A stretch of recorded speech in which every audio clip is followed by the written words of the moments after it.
that somehow we as consciousness, we are cooperating with this delusion somehow. You have so much power, all the power is with you, but we hand it to the mind, which tyrannizes your spirit, keeps you feeling divided, because this is how it rules. It is the supreme politician. Divide and rule. This is what it is. Divide and rule. So you remain the undivided seer. You are the one who is aware of all of this thing.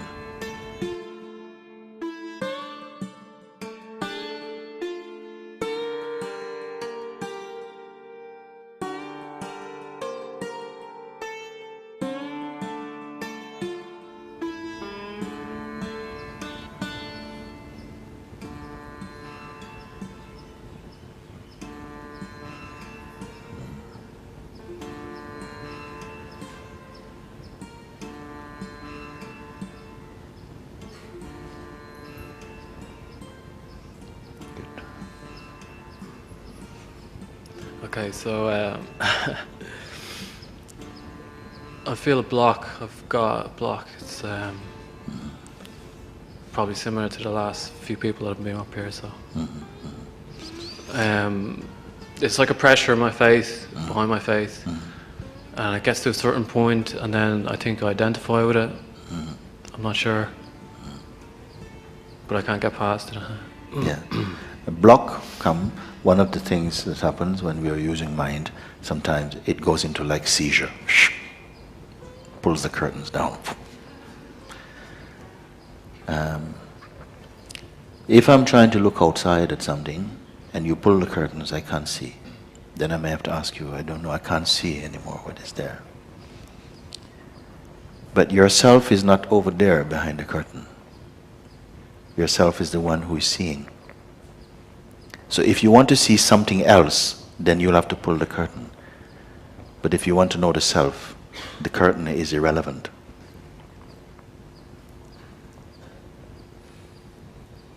The mind is trying to fix you to see objects.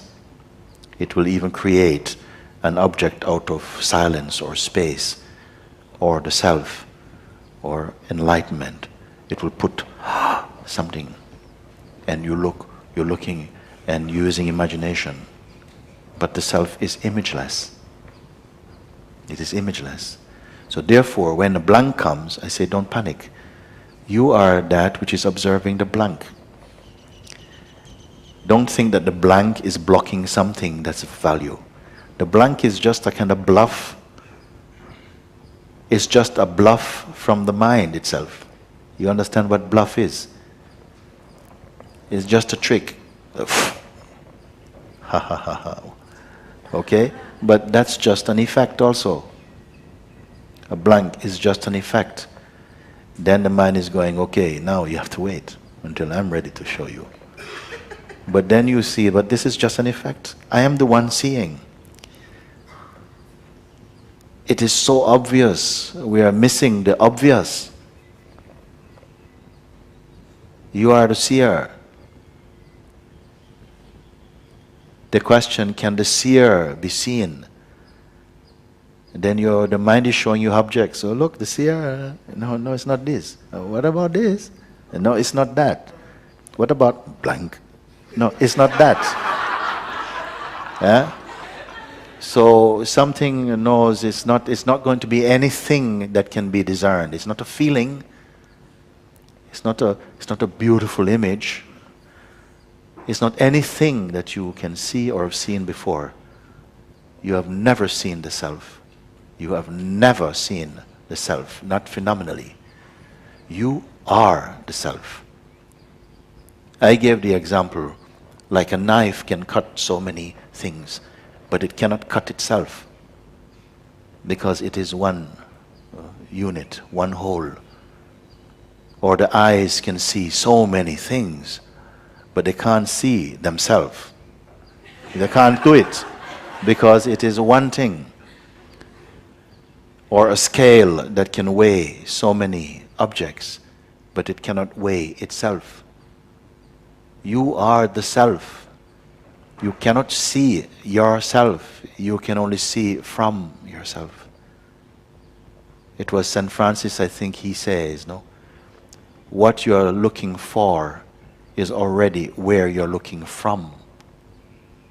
We are that. But out of training with the mind is always trained, it's the instrument for tasting variety and interpretation and so on. So we are trying to use the mind, which needs something to look at, something to compare, to find that which has no form, has no weight, has no texture. That which perceives even perceiving, sees even seeing, but itself cannot be seen because it is beyond all forms, all names, all quality. But because we believe in our psyche that we are a person, that we are a thing, that we are an object, although intellectually, mentally we are saying, I know I am the absolute, but it has no power. Because your body language gives you away that you think you are an object. Someone steps on your foot, hey, you stepped on me. Isn't that you and your foot? Like this. And so this is why I say something is hidden behind the intellect. Intellect is not enough. It was never enough. This is why we say, I understand it intellectually means I don't understand it. I don't really understand it. No, it's not my experience. It's just, I learned this. That's what I say. So nothing is wrong with you. Just we are paying attention to an effect that is in the mind because we give the mind a lot of authority, a lot of importance. And so it appears as though the mind will one day cooperate. But no, it won't. The mind one day is going to give you a holiday. Look, I've troubled you for so long. I will stay here, look after the house, you go away and have a holiday. No, it's not going to happen. You want a holiday from the mind, you stay as yourself. This is what happened. So this thing I'm pointing out, it is the recognition of the obvious. Blank means nothing. Now my mind is really angry. So what? So what? Let it be angry. What can it do? It can only do something if you keep on being mesmerized by it. Some people, I see them like, like, don't upset my mind. Don't upset my mind. Because like, if he wakes up, what to do? The thing is, the sensation, it's like, when I'm resting in awareness, it kind of, the pressure keeps on kind of increasing.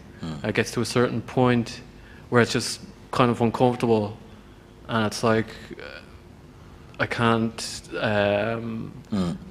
It just kind of distracts me. You can change resting in awareness to resting as awareness. It's a difference. If you're resting in awareness, it's like two things. Like we're sitting in this room, so there's room and us, two things. When you're resting as awareness, you are awareness itself. And when you are awareness, the effects arising in consciousness, mind and body are just apparent. They're playing. Even the effect of the body. Just like some people, they can lose their hand, but they will still eat with the other hand. Well, your hand is, don't worry about it. Well, they can't say, don't worry about it. Okay? And some people will call off work sick for the whole day because they broke their fingernail or something. Okay? This is the extent to which we give importance to your body. And when you are the self, somehow you are aware of the body, of the mind, of the process of feelings and all of that. Something allows them to dance, knowing you're not that. It may not sound very good to your mind, but in the experience of it, it's so beautiful. It's okay, you're at peace. It doesn't mean that somehow something is really, your leg is injured and bleeding and you don't pay attention. No, you give it the attention that's needed. But no more than this. Something is, you're not so pulled off center by these effects. So at the moment what's happening is that there's a relationship with the mind, and it's almost as though the mind now has become like a separate entity. So that it says, if you do that, I'm going to punish you. Look, she said, whoa, whoa, whoa, whoa. Okay, I won't go there. Okay, I won't. Like this. So when it's like this, I say, oh no, let it do. Let this body blow up. But I am only staying here. Let it do whatever it's going to do.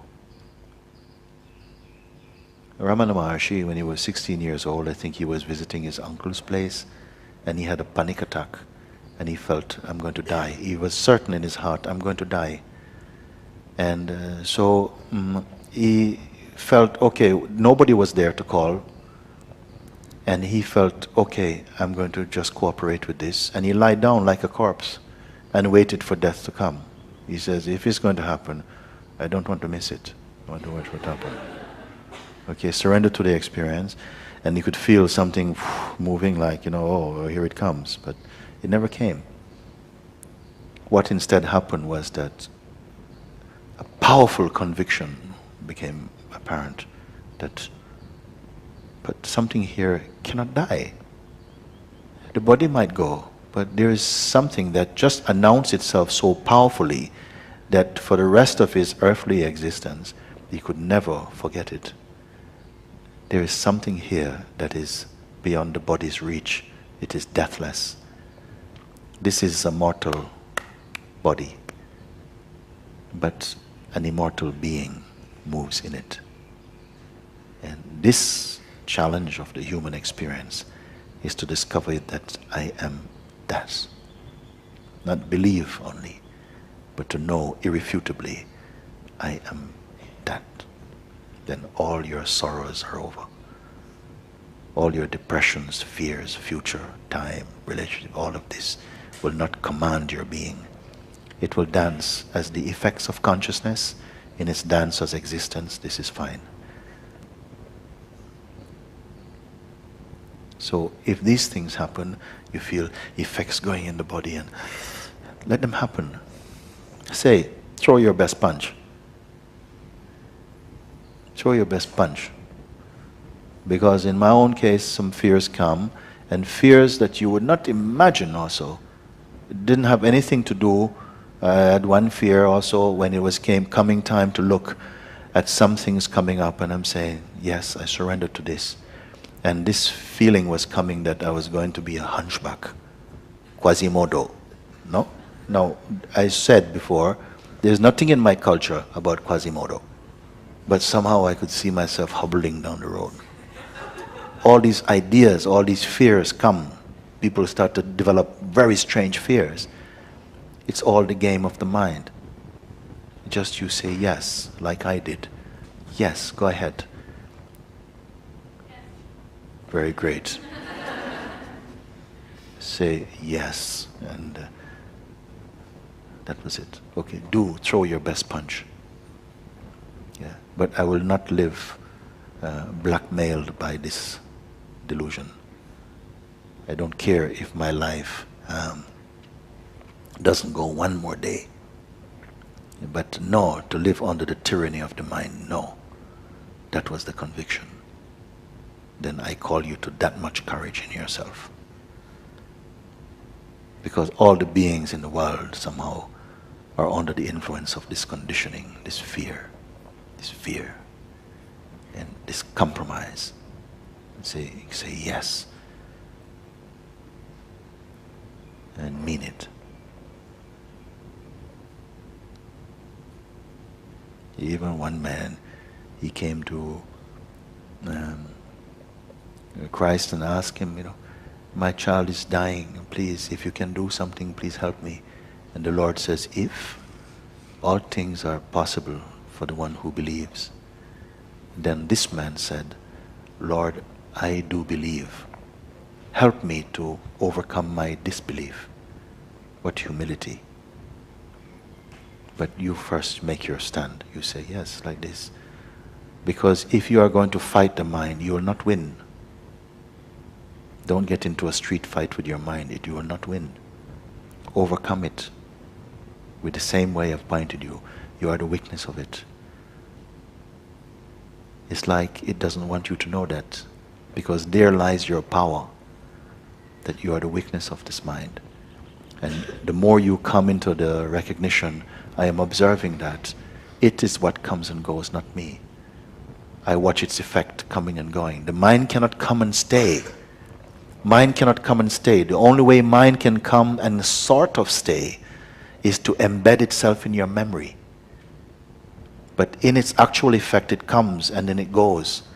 But it gets perpetuated through memory. Then you think, you give him some extra visa life. Yeah, you know, you are important.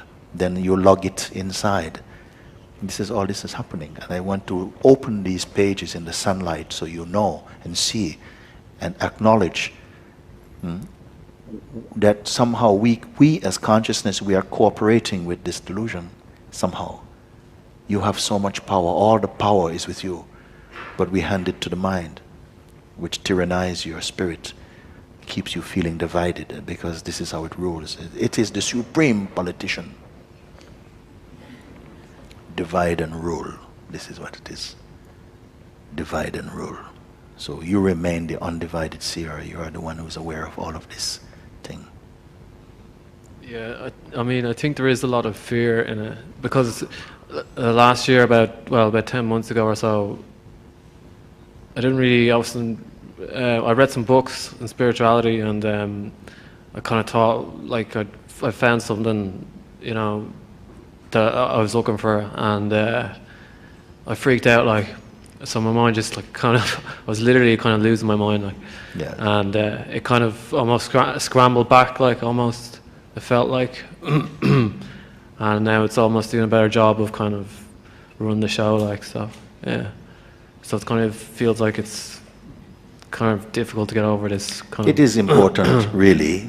This is why it is important. In the past, people would go and you would spend time. In the olden days, you would spend 12 years in the presence of a master to slowly imbibe their ways, to listen to the teachings and to bring it internally and to be watched over and checked in with, and to make sure that your knowledge is not just some kind of arrogance, to squeeze that out and to make sure that you completed your seeing.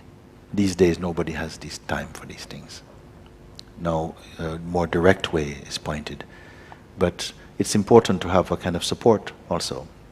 This is what we try also to do when we have a retreat, to give you a space and environment to encourage you that other beings are also on the same journey of looking into truth. And they are your family, actually. And in the Sangha, true Sangha support each other. When you see someone is crashing a little bit down, then you can say, look, you know, come on, what you're doing, don't you remember that this is just something? And you can brighten up again. So it's important, and if you don't have that support sometimes, you know, then the mind isolates you, then it's like this, it can feel like that.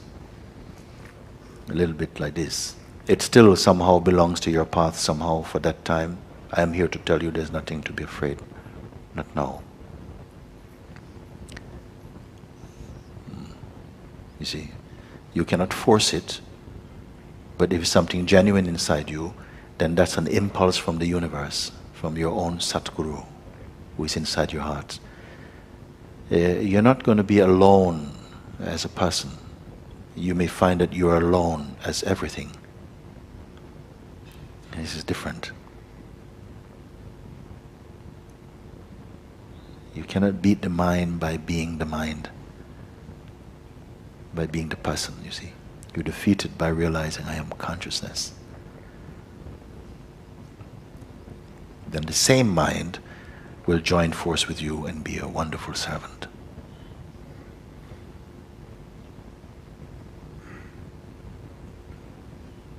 This, what you are speaking now, is really the reason why so many people over the ages come to this point, they turn back. Because they have a memory that somehow this happened to me before, and I went through a season of complete craziness. And some people have different complexes. The ego comes up. They start to believe that they're here to save the world, and that they are commanding even the angelic forces and all type of stuff. We have plenty of them in my town. This type of Messiah complex or whatever. And the ego goes into this big campaign And I said, therefore, just watch this, just keep quiet.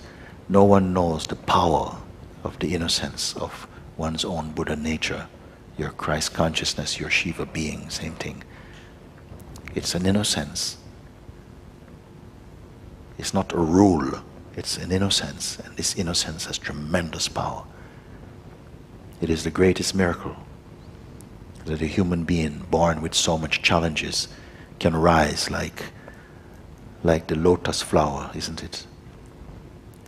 It grows in the pond, in the mud pond, but it remains all its life untouched. You know about this lotus, they say even if the rain falls heavily and the waters rise, the lotus will still be always above the water. And this is the nature of the spirit. If I don't talk to you about these things, then you're going to find out about them another way, maybe by surprise. I don't want to give you just some flowery feelings, but to show you what you will feel up against for a while, so that your realization is permanent and true, not fickle. So everything that's happened to you, bear in mind, it's happened before to other beings over the centuries. It's happened, and they have transcended. And if even one has done it, it shows that all can do it. Not all can do it at the same time. There are some beings who cannot be here. Even if you pay their fares and put them here in the best hotel and bring them in, they can't stay, they run out screaming. Because as yet their minds are not in affinity with this, not ready. And we must respect that. Now it's your turn. Your sister, your brother, your mother is not here. You're here. Make use of this time. In my view, I don't see a higher purpose for the human instrument than to recognize this great understanding. This great understanding of who we are. I don't see anything. Myself, I cannot say that I lived a boring life, but nothing can compare to having come to that recognition of the truth we are. Out of that truth, that love which I found, somehow the energy has come to continuously put in front of you, remind you, look, don't keep going there, look here, spend a moment here, give full attention to yourself just for this moment.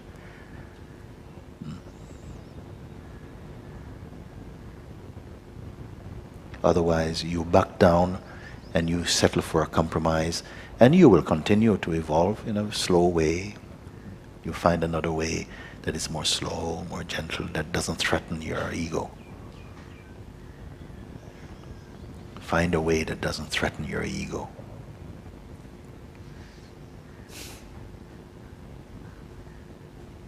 Is this what you want?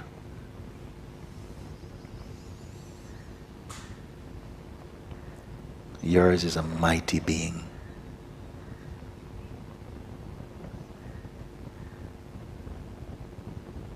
Mighty being. It is behind this entire universe. What we are is not different from that which gives life and expression to this entire universe.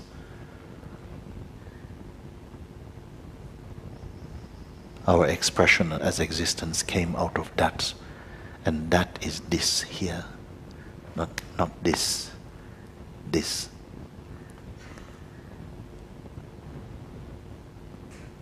Mind can only offer you a version, a portrait, a portrayal of this. But the portrait is not you. I think I'm still attached to a lot of ideas or images I have about myself as well. Yeah. So they're kind of bundled up with the fear, or they're kind of connected to it. Yeah. You can begin by looking, who is so afraid? And this is not a cynical question, like who is afraid? No, not a boastful question. But really go to the heart to see who is the one who is afraid, if it can be identified. And you'll come to some discovery. You'll see that is mostly from the mind itself. then it doesn't feel enough, even knowing it is the mind. You have to keep on checking in. Check out so many things we are holding on to which are not true. They're not in service to your truth. In fact, they're the opposite. They pull you down, even. You can observe from the place of awareness. This is what I've come to show you also. Bhagavan has told you the same thing. My master has so told me the same thing, pointed it out. Some will get it, some will not get it. Simple, simple. But the mind is building something else, building something else. For a while, I don't know what to say about that.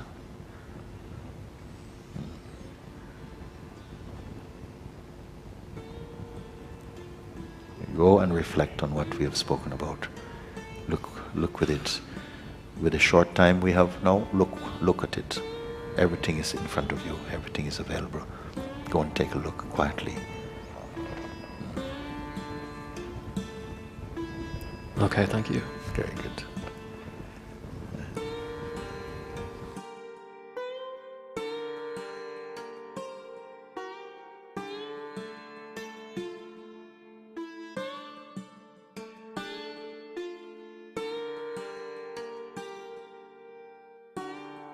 The mind cannot come and stay.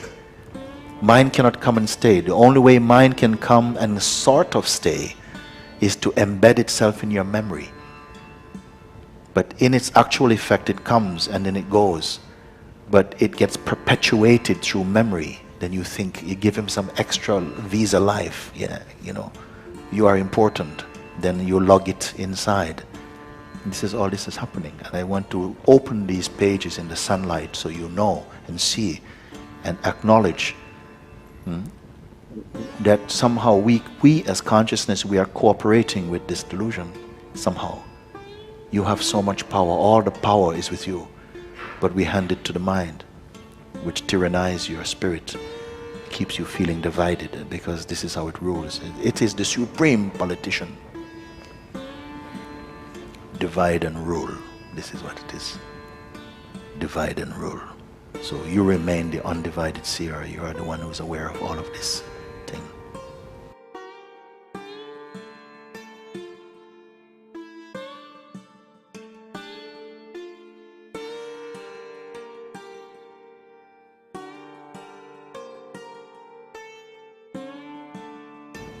It is the greatest miracle that a human being born with so much challenges can rise like the lotus flower, isn't it?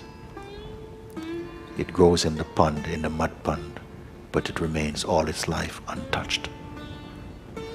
You know about this lotus, they say even if the rain falls heavily and the waters rise, the lotus will still be always above the water. And this is the nature of the spirit.